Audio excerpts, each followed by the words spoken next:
Hi, my name is Benom Plumb. I'm Program Director and Associate Professor of Music Industry Studies and Music Management at the University of the Pacific in Stockton, California. My presentation is titled Georgia Rambler, The Life and Music of Benjamin Neely Plumb. This is a quick inside look at the upcoming music industry memoir and biography book about my great uncle, the late, great Neely Plumb. During America's golden years of recorded music from the 1930s to 1970s, one man was behind some of the world's most beloved and celebrated recordings, artists, and soundtracks, Neely Plumb. In the span of his nearly 6 decades in the U.S. music industry, Neely Plumb's credentials include touring and performing with Artie Shaw, recording and performing for RKO Motion Picture Studios, recording on tracks for Frank Sinatra and Bing Crosby, musical director, arranger, and conductor of Sheb Wooley's Purple People Eater, West Coast A&R producer and manager for RCA Victor signing the Monkees, the Limelighters, and Jefferson Airplane to their RCA recording contracts, and earning multiple RIAA certified gold records, producing the film soundtracks for The Sound of Music, Bye Bye Birdie, Franco Zeffirelli's Romeo and Juliet, The Good, the Bad, and the Ugly, True Grit, and more. This is his story. So this is a narrative nonfiction work, part memoir, part biography, and it takes readers through the lifetime and musical achievements of my great uncle, Neely Plumb, who lived from 1912 to the year 2000. And Uncle Neely is a posthumous co-author of the book due to a large portion of the book content coming from his unpublished personal memoir. In 2016, I was given the rights and permission to Neely's unpublished, unedited memoir by his surviving children. And in the insert picture here, you can see this is a sampling of some of the family archival material for the book that I collected on a trip to Santa Monica, California, in October of 2018. And the gold record there is for Franco Zeffirelli's Romeo and Juliet soundtrack. And this unpublished memoir was written in Neely's own words in the early 1990s.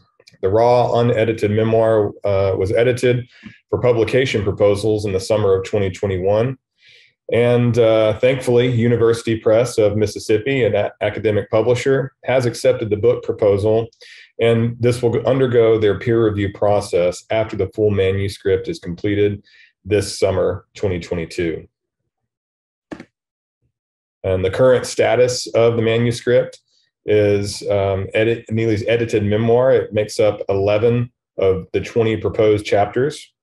And I have also completed the acknowledgments, the in memoriam, the prologue, as well as chapter 12. And as you can see here, this is the first mock-up book cover that I made. I love this picture of Uncle Neely in the studio. It's one of our favorite family photos of Uncle Neely in action. And of course, this may change pending the review of University Press of Mississippi. So now I'll take you through the annotated table of contents. Of course, this is also pending peer review and publisher editing, but this will give you a taste of what the book is going to be like. First are the acknowledgments and in memoriam. This is a special recognition and thanks to all the contributors to the work. Then is the prologue titled The Plumb Brothers. And in this chapter, it is the genesis and the inspiration of the book. This has a emphasis on Plumb family history and the close relationship between Uncle Neely and my grandfather, Bill. And you can see here is Bill holding baby me in January of 1981. They had quite a close relationship as well as a fascinating musical dynamic together. So chapter 1 is titled The Youngest of Four. Now, this is the only title that Uncle Neely gave in the process of writing the memoir. The memoir was quite jumbled and jumping back and forth between different time periods, and this was the only title he gave in the whole course of the memoir. So I left this title here because it was the one title that he gave for chapter 1, and the rest of the titles for the chapters, I gave names for those while trying to piece together the timeline of his memoir. So chapter 1 takes us from 1912 to 1929 and Neely's childhood in Augusta, Georgia, up until his high school graduation in 1929. Chapter 2 is the namesake of the book, Georgia Rambler. Georgia Rambler is named after his first band to fully organize and lead, called Neely Plumb and his Georgia Tech Ramblers, based out of Georgia Tech University in Atlanta, Georgia. And you can see from the picture insert with the two yellow arrows there, center left is Neely on saxophone, and then center right is my grandfather, Bill, who also played saxophone. And they had quite a dynamic together in this band because they were always trading off solos with one another. So they had a very special brotherly relationship, not just personally, but musically as well. The end of chapter 2 ends with Neely nervously seeking out his next music job, stranded in Texas after the Ramblers broke up. Then in chapter 3, titled Anson Weeks Orchestra, From Aggieland to California, 1934 to 1938, Neely lands the first alto sax position in the Anson Weeks Orchestra after 2 nights of sub work in College Station, Texas. Neely describes the music and adventures touring with Anson Weeks from 1934 to 1938, and what an eye-opener it is to life and music and touring during the Depression. And you can see in this wonderful picture here from our family archives is Neely with Anson Weeks and Earl Morgan. And then in chapter 4, after he leaves the Anson Weeks orchestra gig, this chapter is titled Aloha Hawaii, Honeymoon with Ruby Wolf Orchestra, 1938 to 1939. In this chapter, Neely meets his wife in 1938, elopes, and then writes of adventures on his honeymoon in pre-state Hawaii while on tour performing with the Ruby Wolf Orchestra. In chapter 5, one of my favorites, and I know many of our swing era big band fans will really enjoy this chapter, In the Big Time with Artie Shaw, 1939 to 1941. Neely wins the audition for second alto sax in Artie Shaw's band by mistakenly sight reading the first alto sax part, which had already been taken. But they were so impressed with his sight reading ability, he won the audition for second alto sax in Artie Shaw's band. And in this chapter, he describes the experience of performing and touring with one of America's greatest swing era band leaders. Highlights of this chapter include the 1940 Fred Astaire film Second Chorus and behind-the-scenes stories of playing in Artie Shaw's band. And you can see here is a clip from the film Second Chorus, starring Fred Astaire and Artie Shaw, as well as Bing Crosby's little brother. And there is Neely there, indicated with the yellow arrow, playing second alto saxophone in one of the scenes from Second Chorus. Chapter 6 is titled Establishing a Hollywood Presence, 1941. After Artie Shaw dissolves his California band and moves back to New York, Neely writes about putting down roots in Hollywood. He describes his freelance jobs at Universal Pictures and 20th Century Fox Studios in the months leading up to the bombing of Pearl Harbor. Then Pearl Harbor happens, and that brings us to chapter 7. B-17s, Babies, and Major Studio Sessions, 1941 to 1947. After the bombing of Pearl Harbor, Neely writes of his time working on B-17 bombers during the graveyard shift for Lockheed's Vega aircraft, while simultaneously taking daytime recording session jobs at RKO Studios, Columbia Studios, MGM Studios, and with the Ray Noble Orchestra. Neely's first 2 children, Ben and June, are also born during this time as he continues his studio session work and starts his own musician-centric record label called Rhythm Records. And here in the picture insert is a photo of Neely playing along with a rhythm track from one of the first releases on Rhythm Records. Chapter 8 is titled Bakkie and the RKO Studio Orchestra, 1947 to 1955. Neely writes of his time at RKO Studios and the experience of working with the famous conductor Konstantin Bakalinikov, also referred to as Bakkie. In addition to that, there's also some experiences that he had performing with Victor Young.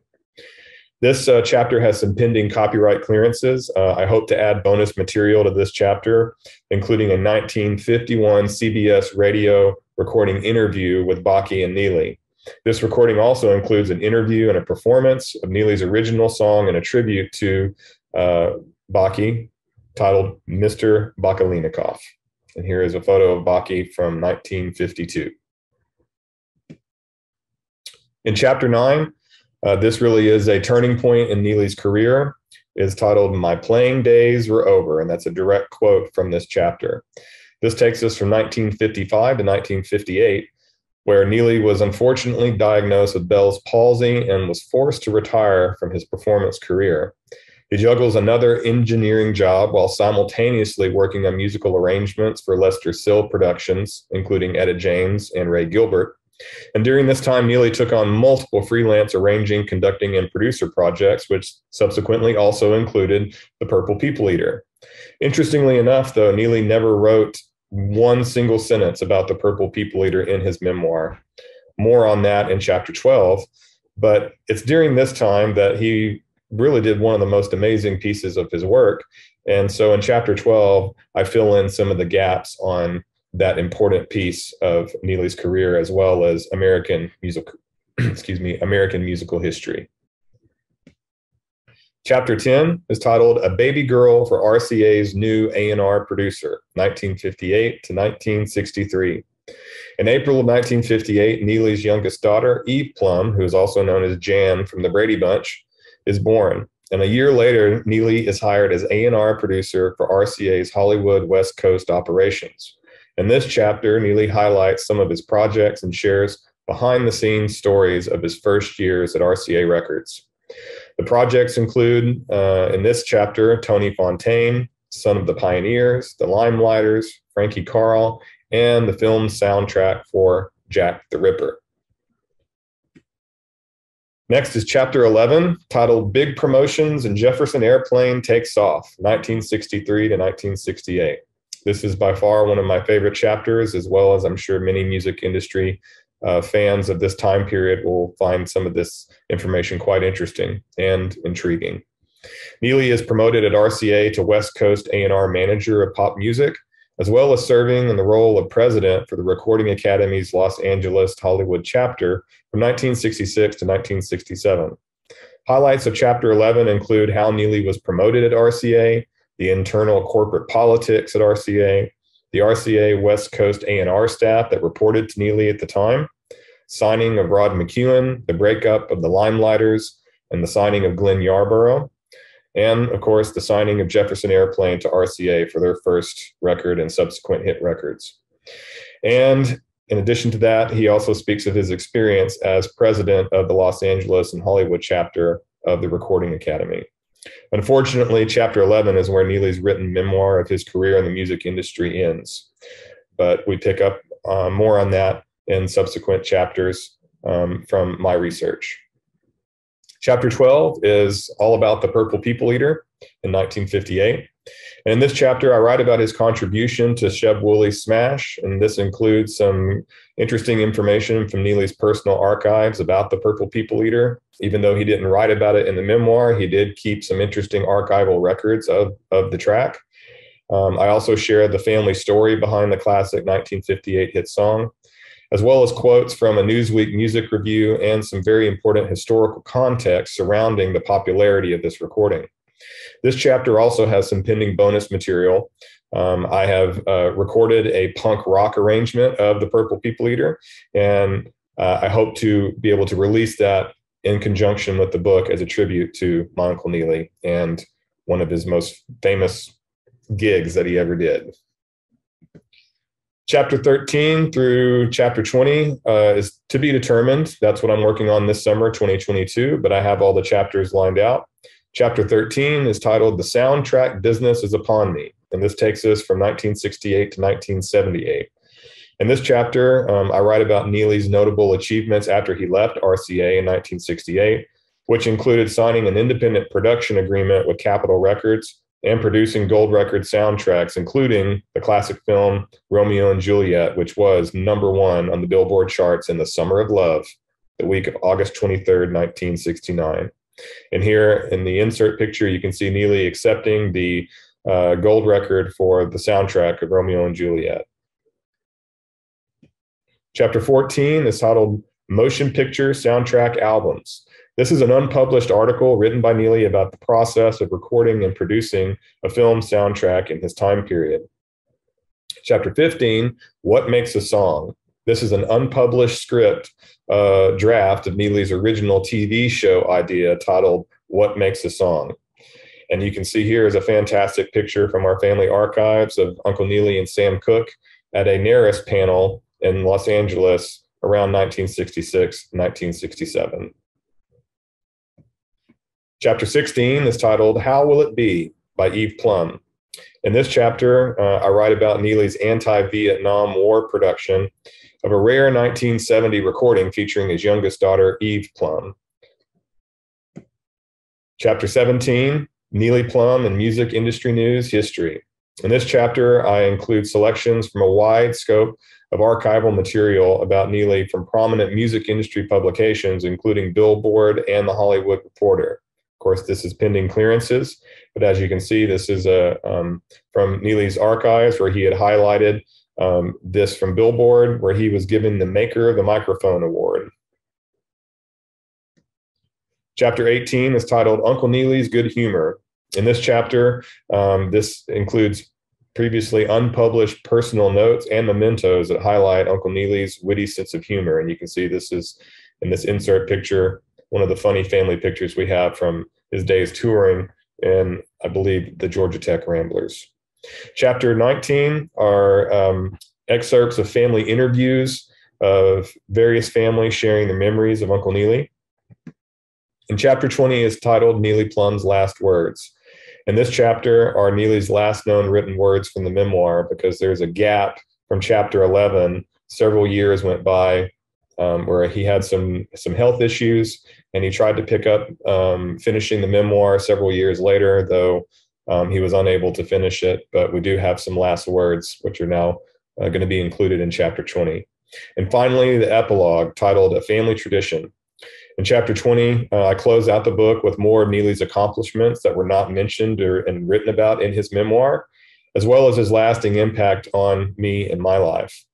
And here in the insert picture, you can see this is Neely just a few months before his passing on October 4th, 2000. And here he is with his son, Ben, and daughter-in-law, Sandy. And this is, of course, another family picture that was shared and will be included into the book. So that gives you a rundown and a taste of what the upcoming memoir and biography book about Neely Plumb will be like. And I'm so excited to have this opportunity to share it with you today. And please be on the lookout for Georgia Rambler, The Life and Music of Benjamin Neely Plumb, hopefully on bookshelves, published by University Press of Mississippi here within the next year or two. Thank you for the time, and now I'll take questions.